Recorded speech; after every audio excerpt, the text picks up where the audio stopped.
Bag it, Doug Pederson. Of course the Philadelphia Eagles have to fire Doug Pederson.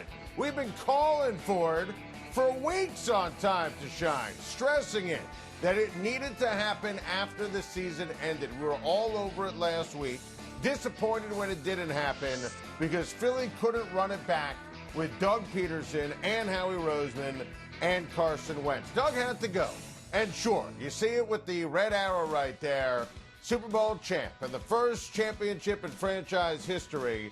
And that means the most important win in the history of Philadelphia sports, because while the Sixers and the Phillies and the Flyers, they have amazing, passionate fans, there's nothing that moves the meter in the city of brotherly love like the Philadelphia Eagles. So Doug Pederson should always be celebrated, but that doesn't mean he's entrenched. Jeff Lurie nailed it. He said, what about the Eagles for the next 3, 4, 5 years? How long do you have to keep paying for the Super Bowl? And it was the right move and the only move. And Jeff Lurie knew that he needed to fire the only coach that had ever won a championship in Philadelphia, because you look at what transpired. Doug Pederson was late in terms of benching Carson Wentz. Should have happened, as we first guessed, after the Giants game. His in-game decisions were atrocious, absolutely terrible. Remember the Seattle game? He doesn't know when to kick a field goal, when to go for two, when to punch.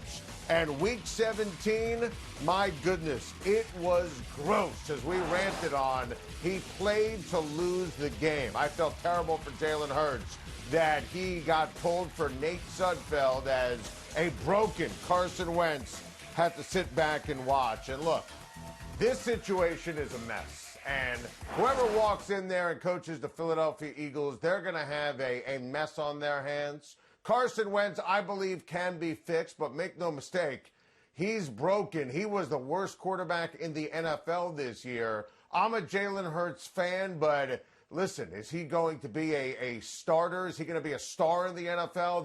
That remains to be seen. There's no identity on offense. The Wentz contract is problematic. Even if they wanted to trade him, it's a major cap hit. This is not a desirable job. I would love it for Philly if they hired Lincoln Riley. But why would Lincoln Riley take an inferior job than the one he has now when you look at Oklahoma? But make no mistake, Howie Roseman stays, Doug Pederson out, Carson Wentz won the power struggle. It all had to happen. With Pittsburgh Steelers, the biggest frauds in the NFL this year. Yes, they were. If only anyone could have seen that coming. Oh, wait, that guy was me. I told you the Pittsburgh Steelers, you credit them, but you couldn't take them seriously at 11-0. And I told you they were going to fall apart. And I told you Cleveland was going to beat them. And I told you that they couldn't run a lick. And I told you that Ben Roethlisberger was shot. And everything that we said happened. And I guarantee that the Pittsburgh Steelers wouldn't get out of the first round of the playoffs. And I guarantee that was going to be the case when they were undefeated. Because when they were 11-0, it was fool's gold. So I hope you didn't take the Chiefs. I hope you didn't believe in them, because Mike Tomlin, I thought, actually in the regular season did a heck of a job with this team. Now, Sunday night, didn't have the team ready. Tomlin deserves blame. What the hell was that with that punt late when they still had a chance and a little fake momentum? Roethlisberger was terrible. Pouncey was terrible. And they couldn't run at all. The defense, did T.J. Watt show up in the first half? The play calling was terrible. Look at those numbers in the last 6 games. And remember, the one win, they had one good quarter of football. Game against the Indianapolis Colts in Week 16. Their point differential was negative 36. Negative 36. And this is why we beg the Pittsburgh Steelers to address their running back position in the draft, or sign Leonard Fournette in August. Do something in free agency. This is why we beg them in the offseason to address the backup quarterback position. Think about Big Ben's replacement, because now they're going to be reactionary. They should have thought about this a long time ago. They haven't won a playoff game in ages. Honestly, it would be the best thing that could ever happen if Ben Roethlisberger retired. He's making too much money. The offensive line needs a reboot. The Pittsburgh Steelers, I know they won all those games in the regular season. They're not even close to being a Super Bowl caliber team. Remember, you still have the Ravens, the Browns, and Joe Burrow in the division before you even get into the landscape of the AFC. The Pittsburgh Steelers, absolutes frauds. Did Lamar Jackson silence the haters and the critics? Well, I hope so. Can you imagine being a Lamar Jackson hater and critic? I mean, I can't even wrap my brain around that. Lamar Jackson threw an awful interception, was down 10-0, and then had the ultimate comeback on Sunday, including this. The second longest run for a touchdown in the postseason behind only Colin Kaepernick. And what Jackson did, running the football, throwing the football, the rapport with Hollywood Brown. Listen, if there are any critics left, hey, how could you be a critic in the first place? I mean, sure, he lost his first 2 playoff games. There was pressure on him. But at the end of the day, Lamar Jackson won an MVP. He was absolutely piping hot in his final 5 regular season games. Going into the postseason on Super Wildcard Weekend. So you look at the last 6 games combined, I mean, this is Lamar Jackson. He is a great player, a franchise quarterback, and I thought the way he performed down 10-0, how tough and how clutch he was, Lamar Jackson, and we've said it forever, is an absolute superstar. Did the Buffalo Bills impress over the weekend? Is it going to be a harbinger of things to come? Yes. The Buffalo Bills, how they won that game against the Indianapolis Colts. Let me tell you something. Bills fans should absolutely feel inspired by how they won. Let's start with the positive. Josh Allen is a superstar. He was incredible, unstoppable. He was going up against a really talented and well-coached defense when you look at it for the Indianapolis Colts. Bills fans, Bills Mafia should be jumping through a table. And we're going to do that later this week on Time to Shine, as we promised. Josh Allen, 3 touchdowns, 0 interceptions.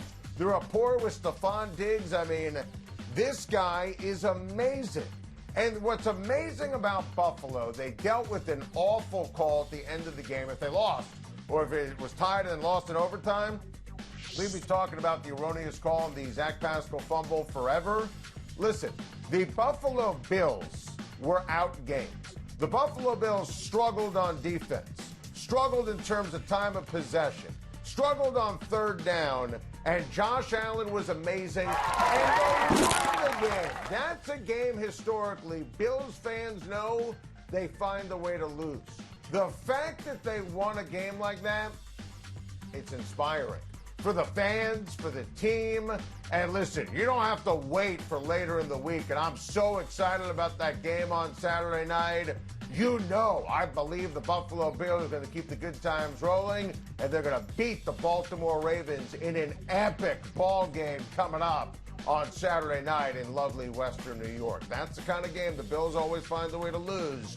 This team, this coach, this quarterback, they're different. Did Justin Fields hurt his draft stock last night? No, absolutely not. And let me tell you something. Justin Fields, you know, even when he was outstanding in the semifinals the week before, I never thought Justin Fields was going to be the number 2 pick in the draft. If anything, he showed his toughness last night. I mean, playing through pain. He got hurt in the Clemson game. Listen, here's what I think. I think Justin Fields is going to end up going right now 11 through 16. I don't think Justin Fields is a top 10 prospect in the NFL draft. I think that there's a very realistic chance that Zach Wilson and Trey Lance both go ahead of him. And I think he's going in the first round. I think he's going to be a starter. I think he's going to be a really good player. I just never took the cheese anyway. I think most NFL people didn't take the cheese. It's a long process. Senior Bowl, Combine, see what teams in the top 10 do at the quarterback position during free agency and trades. But I don't think Fields hurt himself. I think he was always quarterback 2, 3, or 4 behind Trevor Lawrence, and he's going to end up going. Think maybe even the New England Patriots. Think San Francisco in the middle of round number 1. I feel that. Welcome back. I got a lot of stuff to get off my chest. And I love that from Drew Brees. Yes, inevitable that a couple of first ballot Hall of Fame quarterbacks are going to meet not only twice in the regular season, but also in the playoffs. And this is pretty cool. I love it. I'm excited about it. I also think, despite Tom Brady and the Buccaneers' struggles against New Orleans in the regular season, where these quarterbacks are right now, major advantage for the Tampa Bay Buccaneers.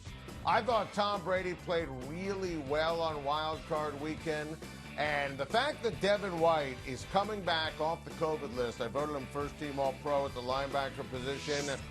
Be careful, Drew Brees. And Drew Brees got Michael Thomas back, and the rapport on Sunday against Chicago was absolutely superb, but I hate when Taysom Hill is in. Brees is not the player that he was. Brady's playing at a much higher level, more dominant level down the stretch of the season, and I think Tampa Bay has a major advantage at the quarterback position coming up this weekend. Speaking of Chicago, fire everyone. I mean, get rid of everyone. Wholesale changes. Ryan Pace, the GM, needs to go. Matt Nagy, the head coach, needs to go. Mitch Trubisky needs to go. He should never wear a Bears uniform again. Get the Chicago Bears off my TV. What have I been saying? I can't watch this act anymore. I mean, let's be honest. The late touchdown, they scored 3. They scored 3. The offense is offensive. It's awful to watch. You know, don't let the fact that they made the playoffs cloud the judgment. Fire everyone, and we've been saying this for a long time. The Bears fans are too amazing. Blow the entire thing up. Ryan Pace, I mean, listen, he's the guy who picked Trubisky over Watson and Mahomes and traded up. Can't bring Mitch back, can't bring Nagy back, and Ryan, please, I mean, he needs to get the heck out of Chicago. Speaking of Deshaun Watson, oh boy, things are officially a mess in Houston. And you knew they were a mess anyway. But when Andre Johnson tweets this, and this is Andre Johnson, mild-mannered Andre Johnson. And Andre Johnson's not one of those former players who's a voice from the grave. He's around the team. Jack Easterby is who Watson's been talking about, who Andre Johnson's talking about. I love the Nick Caserio hire. Nick Caserio needs to fire his old friend Jack Easterby because under no circumstance can you trade Deshaun Watson. He's a generational talent. Please listen to the great Andre Johnson. I'm going to tell you something right now. Cleveland is going to hang against Kansas City. And I told you that I loved the Browns against the Pittsburgh Steelers, and I was right. Baker Mayfield was awesome. The run game was sensational. And I think that Jarvis Landry's a foxhole kind of guy. You want him on your team in big spots. Now, I don't think that Cleveland's going to beat the Kansas City Chiefs. I'm not on planet delusional. But I think Baker can protect the football again. Kareem Hunt against his former team. Nick Chubb is obviously superb. I would be stunned if the moment was too big. And I think it's going to be a very competitive game for 4 quarters. Thank you for watching. Please like and subscribe. And don't forget to hit the bell for more videos.